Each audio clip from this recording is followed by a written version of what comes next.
नमस्कार दर्शकों, मैं हूं आर के शर्मा और आप देख रहे हैं जी न्यूज उत्तर प्रदेश 1।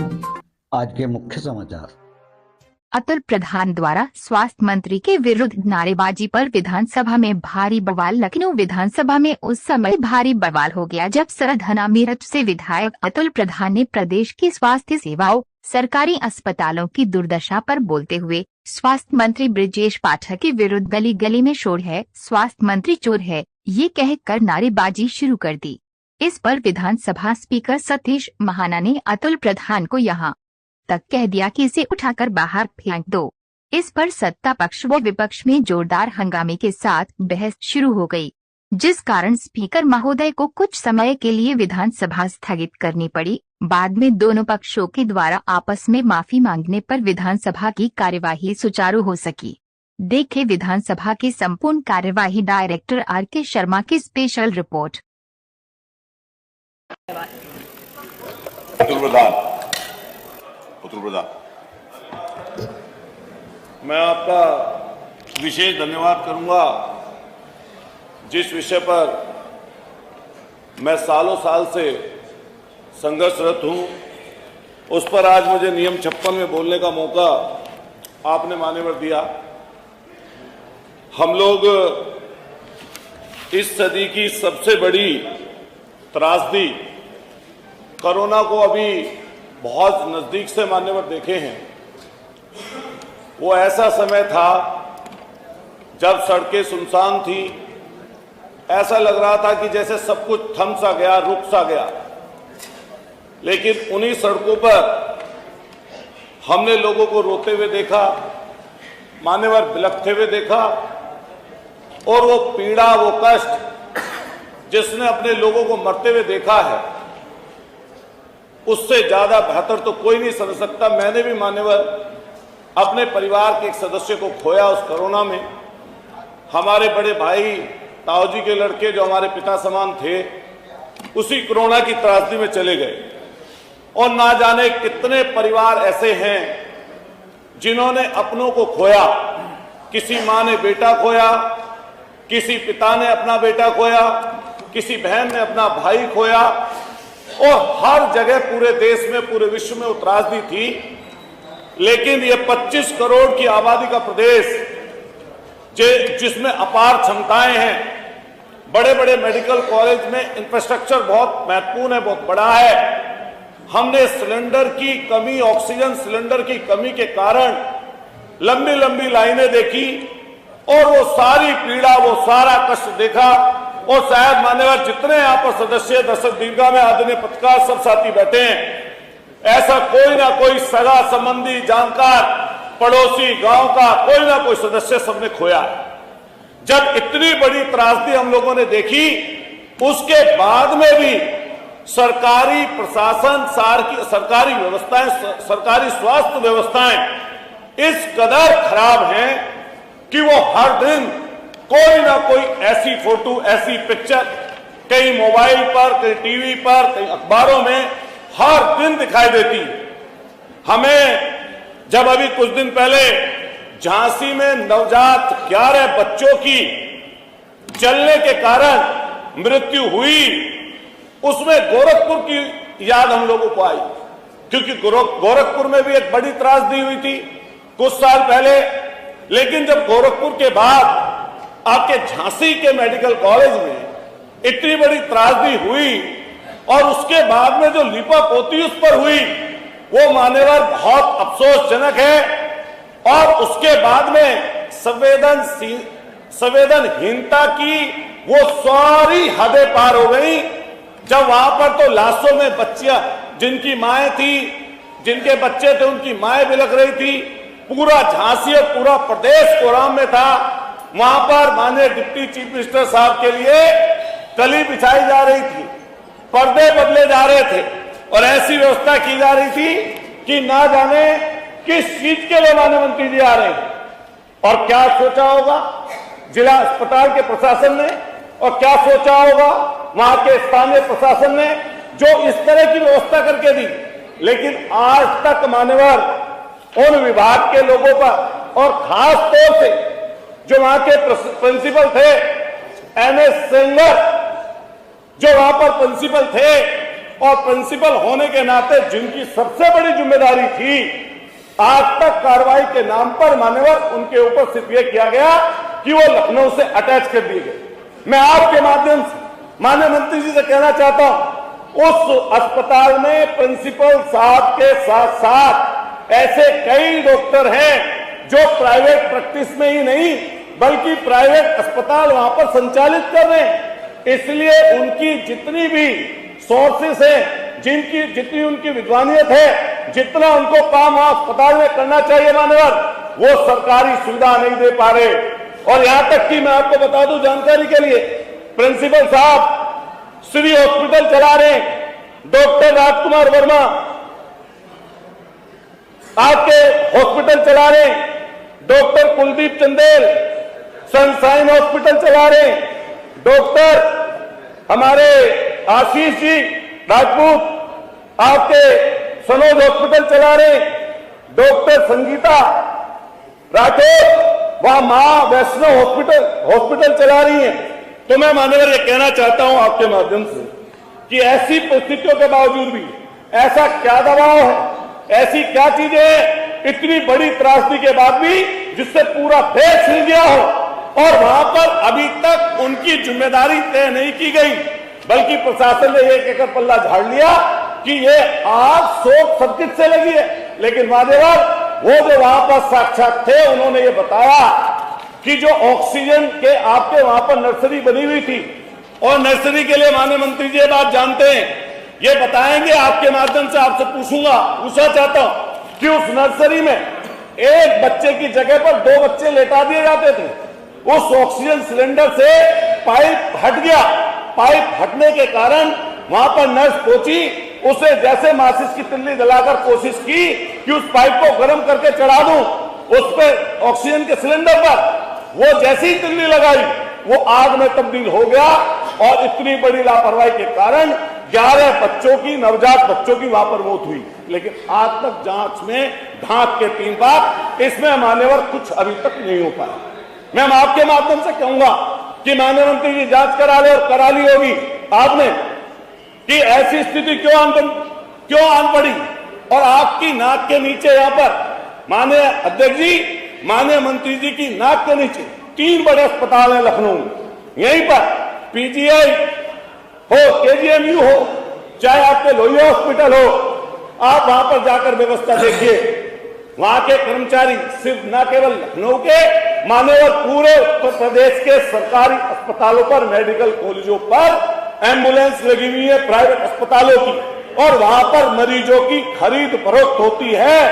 आज ही चले जाए माननीय मंत्री जी और यहां पर जाकर देख लें, प्राइवेट अस्पतालों की एम्बुलेंस खड़ी होंगी, और उन प्राइवेट अस्पतालों वाले लोग इनके कर्मचारियों को मोटा पैसा देकर, कमीशन देकर, वहां पर इमरजेंसी में जो ऐसे लोग होते हैं जो 3-3 दिन तक वहां पर इमरजेंसी के बाहर पड़े रहते हैं, और ऐसी स्थिति इमरजेंसियों के सामने है कि वो गाड़ी में लेते रहेंगे, एम्बुलेंस में वाले लेते रहते हैं। ऐसी व्यवस्था है कि उनको मरीजों की खरीद होती है, और प्राइवेट अस्पतालों में वो लोग चले जाते हैं। मान्यवर आपके माध्यम से कहना चाहता हूं, अभी मेरठ का एक वाक्य है, माननीय मंत्री जी को सूचना उसकी हुई होगी। वाक्य क्या है, एक प्राइवेट हॉस्पिटल में एक बच्चा जना, एक महिला ने बच्ची हुई, बच्ची होने के बाद उसने फोन घर पर किया, उसके पति ने यह कहा कि बच्ची हुई है, मुबारकबाद, और बच्ची की जैसे मुबारकबाद दी, और जैसे ही महिला लिफ्ट के अंदर गई, लिफ्ट टूट गई, और लिफ्ट टूटने के बाद में वही महिला उसी लिफ्ट में दुर्घटनावश मौत हो गई। माननीय अध्यक्ष जी, माननीय अध्यक्ष उठा के बाहर फेंक दीजिए, ये नहीं आप बोल सकते, नहीं ये तरीका नहीं है। कल ये अतुल प्रधान में आपको बाहर निकालूंगा, आप सबसे ज्यादा न्यूसेंस करते हो, आप सबसे ज्यादा न्यूसेंस करते हैं। आप मेरे से बहस करोगे, आप मेरे से बहस करोगे, you are not allowed to do that. ना मैं आपको पूरे सदन के लिए, पूरे सत्र के लिए बाहर निकालूंगा। मैं अतुल प्रधान को इंगित करता हूं, इनको बाहर निकाल दीजिए, इनको बाहर निकाल दीजिए, चलिए बाहर। और इनको पूरे सत्र के लिए बाहर निकाला जाता है, पूरे सत्र के। आप मेरे से बहस नहीं करेंगे, चलिए बाहर। अतुल प्रधान बात करिए, आप मैं आपको प्रिविलेज के अंतर्गत अब आपकी सदस्यता समाप्त करवा दूंगा। आप कैसी बात करते हो? आप कुछ भी करोगे? अतुल प्रधान को उठा के बाहर फेंक दीजिए। जिसकी जो मर्जी आए बोल दे। आप कैसी बात करते हैं? अगर कल एक मेरी बात सुनिए, कल अगर एक बात यहां से कही गई और आप लोगों को मैंने कहा कि अगर मंत्री जी ने गलत कहा कि मैं उसको निकालूंगा, अगर आप इस भाषा का प्रयोग करेंगे तो आप रोज उस भाषा को सुनने के लिए तैयार रहेंगे। नहीं, मैं आराम नहीं कर रहा। और तो प्रधान बात करिए आप। मैं आपको प्रिविलेज के अंतर्गत अब आपकी सदस्यता समाप्त करवा दूंगा। आप कैसी बात करते हो? आप कुछ भी करोगे? अतुल प्रधान को उठा के बाहर फेंक दीजिए।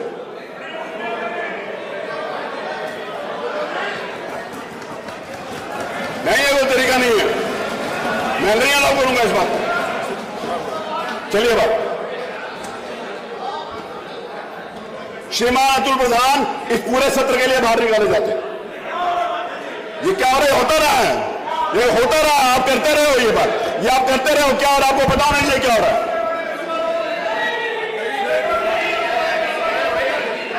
आप कैसी बात करते हो?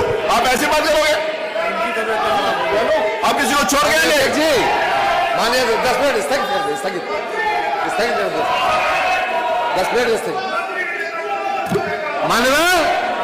मानवर ये भाषा बर्दाश्त नहीं है। नहीं,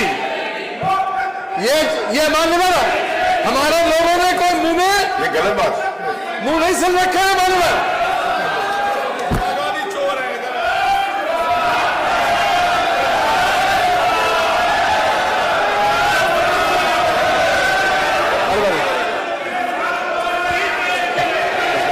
सदन को 2:30 तक के लिए स्थगित कर। प्राथमिक स्वास्थ्य केंद्र में भी बैठ चाहिए। आप लिख करके दो, आप लिख करके दो। हम लिख के दे देंगे।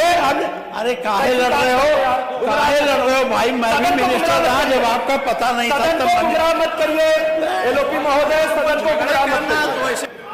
जवाब दीजिए, थोड़ा सा गुस्सा कम कर लीजिए। बाकी सब मैं अध्यक्ष जी, मैंने 2 बातें कह दी, तीसरी पर आ रहे, मेन बात पर है जिसका जवाब देना है।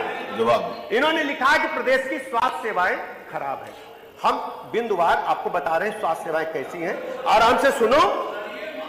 दादा लड़ नहीं रहे, अपनी बात कर रहे हैं। उनका तरीका ऐसा। कुछ घटनाएं ऐसी हुई जिससे सदन में उत्तेजना पैदा हुई। उत्तेजना के फलस्वरूप हमारे विपक्ष के साथी आपके बेल में भी आए। हम भी चाहते हैं सदन सुचारू रूप से चलें और हम अपनी बात रखें। हम विपक्ष में हैं, हम सत्ता पक्ष की आरती उतारने नहीं आए। हमारी पार्टी का जो निर्णय है कि माननीय मंत्री जी अपने कहे हुए कार्यों के लिए सदन में माफी। ये भाषा किसी स्वास्थ्य मंत्री की है या संसदीय है? आप बात आप कहते हैं तो उसका जवाब वो देते। नहीं मानवर, आप खुद निर्णय ले ले। आपका निर्णय सर्वोपरि है। आप विधायिका के चीफ जस्टिस है। ऐसा नहीं है कि आप इस सदन के सदस्य हैं, आप विधायिका के चीफ जस्टिस है। और चीफ जस्टिस सर्वोच्च होता है, इससे भी न्याय के चीफ जस्टिस से भी सर्वोच्च होता है। नहीं नहीं नहीं, आप इस पर विचार कर ले। किसी को इंगित करके आपको भी कहा चुप जाओ, मुझे भी कहा चुप हो जाओ। पहले किसी ने चोर नहीं कहा था। ये सदन में नहीं, ये बात शुरू कहां से हुई, इस पर बात करना चाहिए। अभी बात खत्म। जब ये बोलते हैं तभी क्यों शुरू होती है, इस पर विचार करना चाहिए को। और आपको निर्णय लेना चाहिए उस पर। ये नहीं है कि हाँ आपने अतुल प्रधान को निकाल दिया, आपने कह दिया ठीक है, लेकिन आपका निर्णय सर्वोच्च है। हमारे नेता प्रतिपक्ष ने कहा सिर्फ इस पर विचार कर ले कि जब जब ये बोलते हैं तब तक विवाद क्यों होता है। और ये स्वास्थ्य मंत्री का अपने आप को बैठे हो गया। देखिए विषय ये नहीं है कि ये शुरू कहाँ हुई। मेरा निर्णय सुन ले। विषय ये नहीं है कि ये शुरू कहाँ से हुई, विषय ये कि ये खत्म कैसे हुई। हम इसके लिए मानो इतना एक अनुरोध है। खत्म कर। ये कौन सी भाषा थी कि जब इधर से भाले चलेंगे तो रबड़ की गोलियां तो भाई चलाएंगे हम। आप भाषा नहीं थी ये, आप निकाल ले कार्रवाई से। मानवर ये किसने कहा? मैं आज से कहूंगा आदरणीय आपसे कहूंगा आप कार्रवाई निकलवा के देखिए, और ये भाले चलेंगे तो हम रिकॉर्ड की गोली थोड़ी चलाएंगे, इकदा का हो निकाल लीजिए। बैठे हो किसने भाले चलाए, किसने भाले चलाए? आप समाप्त करें। कौन सी गोलियों की बात कर रहे हैं? से केवल मुझसे नहीं, जिस मंत्री को पा जाएंगे उसको कद्दूकस की तरह करना चाहते हैं। हमारे ओम प्रकाश राजभर जी, हमारे सक्सेना जी, हमारे विद्युत मंत्री जी, हमारे संसदीय कार्य मंत्री जी, मैं भी सुनता रहता हूं। देखिए बात हो रही तो पूरी बात समझिए आप जिस प्रकार का मैंने ये कहा शुरुआत में, मेरी बात सुनिए। अब देख लीजिए, जब भाषा का इस्तेमाल देखिए, भाषा का इस्तेमाल देखिए अध्यक्ष जी। आप अच्छा बोलिए। मेरा जिस प्रकार का खेत में आप डालेंगे बीज वही जमेगा। मेरा यह कहना है कि संसदीय परंपरा का पालन करना मेरी जिम्मेदारी है, और आदरणीय नेता विरोधी दल जी हमारे परिवार के हैं, उनको कोई दिक्कत नहीं है। हमने उनसे व्यक्तिगत बात भी की है, और ये केवल अखबार में छपने का है। मैं मीडिया के बंधुओं से कहता हूं, ये लिखना कहीं बंद कर दे तो एक लाइन धरना नहीं होगा। ये केवल मीडिया जनित रोग है और कुछ नहीं है। मैं हाथ जोड़ करके विनती करता हूं अध्यक्ष जी, मैं आदरणीय नेता विरोधी दल जी मेरे अभिभावक हैं, मेरे सीनियर हैं, मैं आजन्म जब तक मैं जिंदा हूं, मेरा परिवार, मेरे बच्चे तक इनके परिवार से जुड़े हैं। मेरा ब्लड इनका ब्लड एक है, और इनका असम्मान करने की बात मैं सपने में नहीं सोच सकता।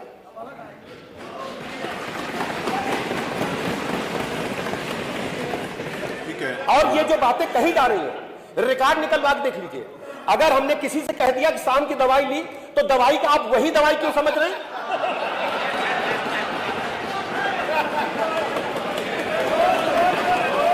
भाई शाम को कभी कभी मुझे सर दर्द हो जाता है, डिस्प्लिन लेता हूं। जो कुछ हुआ माननीय मंत्री जी से, जो मैं उनकी तरफ से खेद व्यक्त करता हूं, माफी मांगता हूं। अरे वो संसदीय कार्य राज्य मंत्री, और क्या चाहिए? वो संसदीय कार्य मंत्री है। अब हो गया, मेरी बात देखिए, वो माननीय, एक सेकंड, अरे रुको राकेश जी, वो माननीय संसदीय कार्य के राज्य मंत्री हैं, विधानसभा, अरे रुको,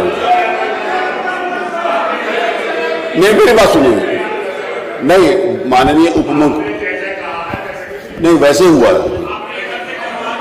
वो भी हो गया ना, दोनों तरफ से हो गया। अच्छा जरा जिन्होंने कहा था कि ये वो नारा लगाया था, सब खड़े होकर फिर जब कर